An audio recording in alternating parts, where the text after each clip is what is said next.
પ્રિય દેશવાસીઓ, આપણા દેશને આઝાદી મળ્યાને 76 વર્ષ થઈ ગયા છે. દેશની જનતાએ તમામ પાર્ટીઓને મત આપ્યા છે, પરંતુ આપણા દેશની ગણતરી હજુ પણ વિકાસશીલ દેશોમાં જ થાય છે. આપણા બાદ આઝાદી મેળવનાર દેશો આજે આપણા કરતા ઘણા આગળ નીકળી ગયા છે, પરંતુ આજે પણ આપણે મૂળભૂત સમસ્યાઓનો ઉકેલ શોધી શક્યા નથી. જ્યાં સુધી મૂળભૂત સમસ્યાઓ જેમ કે વીજળી, પાણી, શિક્ષણ, આરોગ્ય અને બેરોજગારીનું નિરાકરણ નહીં આવે, ત્યાં સુધી આપણો દેશ વિકસિત નહીં થઈ શકે. ભારતને વિશ્વમાં નંબર 1 દેશ બનાવવાના ઉદ્દેશ્ય સાથે અરવિંદ કેજરીવાલના નેતૃત્વમાં આમ આદમી પાર્ટી સમગ્ર દેશમાં આગળ વધી રહી છે. સ્થાપનાના માત્ર 10 વર્ષમાં જ આમ આદમી પાર્ટીએ રાષ્ટ્રીય પાર્ટીનો દરજ્જો હાંસલ કર્યો છે. આમ આદમી પાર્ટીની દિલ્હી અને પંજાબ એમ 2 રાજ્યોમાં સરકાર છે અને ગુજરાતમાં 4 અને ગોવામાં 2 ધારાસભ્યો છે. આમ આદમી પાર્ટીના દિલ્હી અને પંજાબમાં કરવામાં આવેલા કામને દેશના લોકો ખૂબ પસંદ કરી રહ્યા છે. અમે માનીએ છીએ કે દરેકને સમાન અને સારું શિક્ષણ મળવું જોઈએ.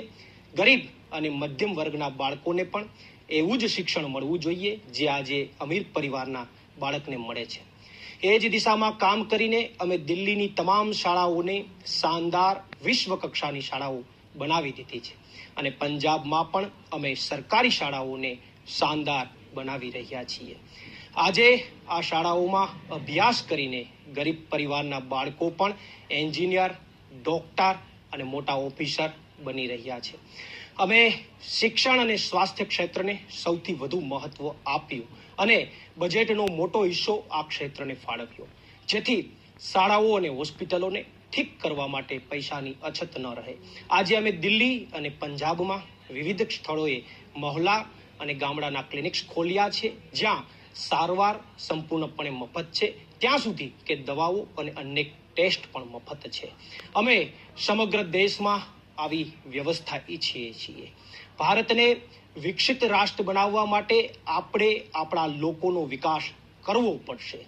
રાષ્ટ્ર નિર્માણ માટે આપણે આપણા ગામડાઓ, શેરીઓ અને કસ્બાઓની સાથે સાથે ત્યાં રહેતા લોકોના જીવન ધોરણનો પણ વિકાસ કરવો પડશે. આજે દેશમાં પોતાના પરિવારવાળાઓ અને મિત્રોને ફાયદો પહોંચાડવા વાળી જે રાજનીતિ ચાલી રહી છે, તેનાથી દેશને ખૂબ જ નુકસાન થઈ રહ્યું છે. દેશના કેટલાક ઉદ્યોગપતિઓ પાસે આપણા દેશની આખી અર્થવ્યવસ્થા છે અને 80% લોકો આજે કોઈને કોઈ રીતે તેમનું જીવન જીવી રહ્યા છે. અમીર વધુ અમીર બની રહ્યા છે અને ગરીબ વધુ ગરીબ બની રહ્યા છે. આપણે ગરીબ અને મધ્યમ વર્ગના લોકોને સંસાધનો અને સમાન તકો પૂરી પાડવાની જરૂરત છે. અમે દિલ્હીમાં મફત વીજળી, પાણી, મફત શિક્ષણ, આરોગ્ય સેવા, મહિલાઓ માટે મફત બસ મુસાફરી, 18 વર્ષથી ઉપરની તમામ મહિલાઓ માટે 1000 રૂપિયાની મહિલા સન્માન નિધિ, વૃદ્ધો માટે પેન્શન, મફત તીર્થયાત્રા જેવી યોજનાઓ અમલમાં મૂકીને લોકોના જીવનને સરળ બનાવવાનું કામ કર્યું છે. આજે જ્યારે સમગ્ર દેશમાં મોંઘવારી વધી રહી છે, મોંઘવારીથી લોકો પરેશાન છે, ત્યારે આમ આદમી પાર્ટીની સરકાર લોકોને મોંઘવારીમાંથી રાહત આપી રહી છે. સમગ્ર દેશમાં દિલ્હી એકમાત્ર એવું રાજ્ય છે જ્યાં સૌથી ઓછી મોંઘવારી છે. અરવિંદ કેજરીવાલના નેતૃત્વમાં દિલ્હી સરકારે પોતાના તમામ વચનો પૂરા કર્યા છે અને હવે પંજાબની ભગવત માન સરકાર પણ દિલ્હી સરકારના પગલે ચાલી રહી છે અને લોક કલ્યાણના કાર્યો કરી રહી છે. ચૂંટણી દરમિયાન અમે જે ગેરંટી આપીએ છીએ તેના દરેક શબ્દને અમે નિભાવીએ છીએ. આ લોકસભા ચૂંટણીમાં અમે મુખ્યત્વે 6 ગેરંટીઓ આપી રહ્યા છીએ. સમગ્ર દેશમાં 24 કલાક વીજળી આપીશું, ક્યાંય પાવર કટ નહીં થાય. સમગ્ર દેશમાં ગરીબોને મફત વીજળી આપીશું. દરેક ગામ અને દરેક મહોલ્લામાં શાનદાર શાળાઓ બનાવીશું. દરેક ગામ અને મહોલ્લા ક્લિનિક બનાવીશું. દરેક જિલ્લામાં શાનદાર સરકારી હોસ્પિટલો બનાવીશું. દેશના દરેક વ્યક્તિ માટે શાનદાર અને મફત સારવારની વ્યવસ્થા કરીશું. સ્વામીનાથન કમિશનની ભલામણ મુજબ ખેડૂતોને પાક પર MSP આપવામાં આવશે. દિલ્હીમાં લોકોએ ખૂબ જ અન્યાય સહન કર્યો છે, ત્યારે આ અન્યાયને સમાપ્ત કરી અને દિલ્હીને પૂર્ણ રાજ્યનો દરજ્જો આપીશું. દેશ અત્યારે એવા તબક્કામાંથી પસાર થઈ રહ્યો છે જ્યાં વિપક્ષને કમજોર અને ખતમ કરવાનું ષડયંત્ર કરવામાં આવી રહ્યું છે. બંધારણીય સંસ્થાઓ પર સરકારની દખલગીરી વધી રહી છે અને તેને પણ નબળી પાડવામાં આવી રહી છે. આનાથી આપણા દેશની લોકશાહી નબળી પડશે અને આપણી બંધારણીય વ્યવસ્થાઓ કમજોર થશે. આ દેશ માટે સારું નથી. મજબૂત લોકશાહી માટે સત્તા પક્ષની સાથે સાથે એક મજબૂત વિપક્ષનું હોવું ખૂબ જ જરૂરી છે.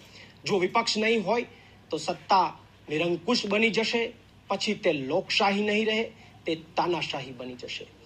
બાબા સાહેબે આપણને વિશ્વનું સર્વશ્રેષ્ઠ બંધારણ આપ્યું છે. આ બંધારણ અને લોકશાહીની રક્ષા કરવી એ આપણા સૌની ફરજ છે.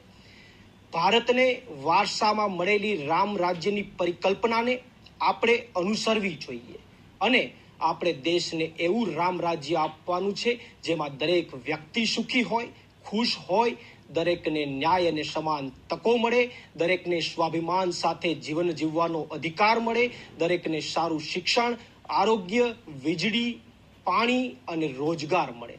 આમ આદમી પાર્ટી દેશમાં આવું રામ રાજ્ય ઈચ્છે છે. આપ સૌને વિનંતી છે કે આ વખતે પરિવર્તન માટે વોટ આપો. જ્યારે તમે મતદાન કરવા જાઓ ત્યારે ઈવીએમમાં આમ આદમી પાર્ટીના ચૂંટણી ચિહ્ન ઝાડુ એટલે કે સાવરણાનું બટન દબાવો.